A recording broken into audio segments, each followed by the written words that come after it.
that smells good, Malachi. What you cooking? Oh, thank you. Hey, that's pretty good. Not too spicy. I see you use the bitter herbs. Got a little seasoned salt in there. Okay, I see you. Wait, should you be eating chicken though? Ah! Oh, hey, our friends are back. Welcome. We're so happy to have you. Are you ready for your next meal? Let's see, what did you have last time? It looks like we served you El, Bet, and Gam. So this time... Oh, please be careful. Let me get that for you, Malachi. The oven door is very hot. Ooh, is that a casserole? Hey, speaking of doors, that leads into our next meal for our guests. It just so happens that the fourth letter of the Hebrew alphabet, Dal, was represented by a door in its earliest form. Pronounced Da, this letter is the modern equivalent of D, delta in the Greek, or Dalet in the modern Hebrew. While it doesn't look much like the doors we have today, it might look familiar to you if you've ever been camping, say for the Feast of Tabernacles. Tents were used much more often by the early ancient Israelites, so for them, drawing the letter Dal was just like drawing a door.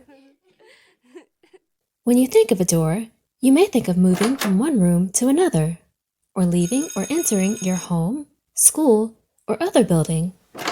So it's no surprise that some of the meanings attached to the letter Dal are move and entrance. Lastly, it can also mean hang. For example, you could hang a curtain to make a door for your secret fort.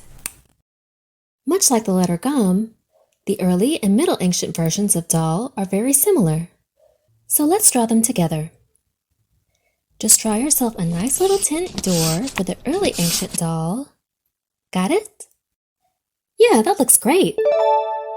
Now for the middle ancient letter, just straighten out the edges, turn it this way, and you're all set. Let's see how you did. Perfect! You know, to me, the middle ancient character for Dal sort of looks like a backwards uppercase D. That helps me remember how to pronounce it too. Everyone has a different way of learning that works best for them, but memory tricks can be a great tool to help you learn the holy language of Hebrew. I'll give you another example. Our next letter in the Hebrew alphabet, called He, was represented in the early ancient language as a man with his arms raised. And it can either be pronounced Ha or be silent. So as a memory trick to help you remember the details of this fifth letter, you could imagine seeing a person nearby with their arms raised and wondering if you should say, Hey, or be silent. The letter He is the equivalent of He in modern Hebrew, and it's said by some to be similar to E in English and epsilon in Greek. But keep in mind that the similarity between He and E is most likely because of their similar shapes, and not how they sound or function in the language. He has several meanings, just like the other letters. First, it can mean breath, which makes sense since the early ancient character was a man, and man lives by God's breath of life.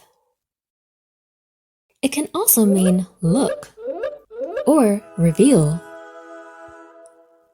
Now, are you ready to practice drawing this letter? Let's see if you can draw the early ancient character from the pictures you've seen so far. Remember, it's just a man with his arms raised. Very nice! You have an excellent memory. Now for the middle ancient version. Just turn your little man's upper body sideways, and you're done. It sort of looks like a backwards uppercase E. Your turn. Another success. You're on a roll. Whoa, Malachi, what happened? Are you all right? You mean to tell me Koala knocked this oven over?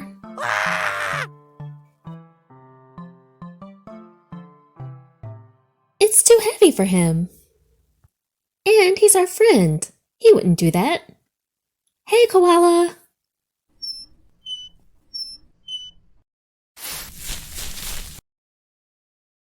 Well, at least you saved the casserole. We might have to start securing the oven if you keep making food this good. Hey, you know what? That leads into our next letter, too. How would I do these transitions without you, Malachi? Our third and final letter today is wa.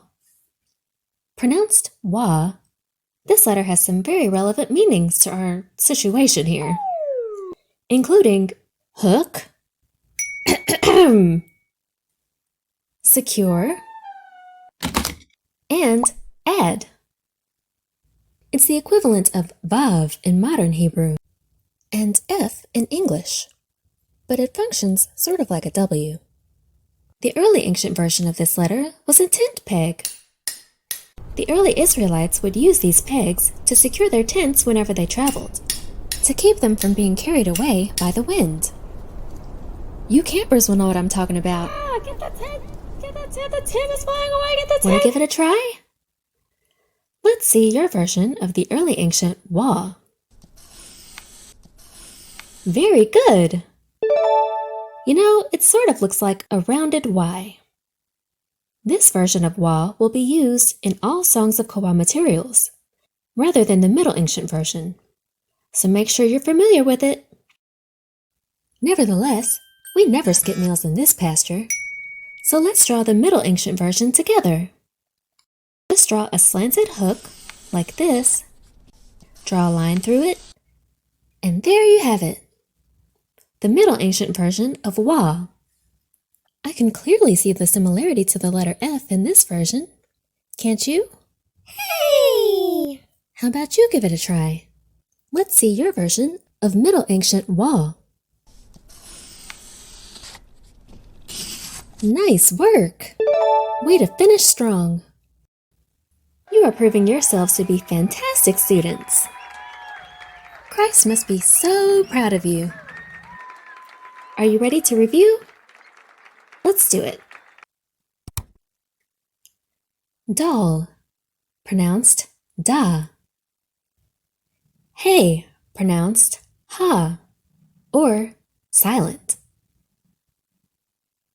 Wa, pronounced wa. That does it for today, my friends. We're looking forward to your next visit. Shalom.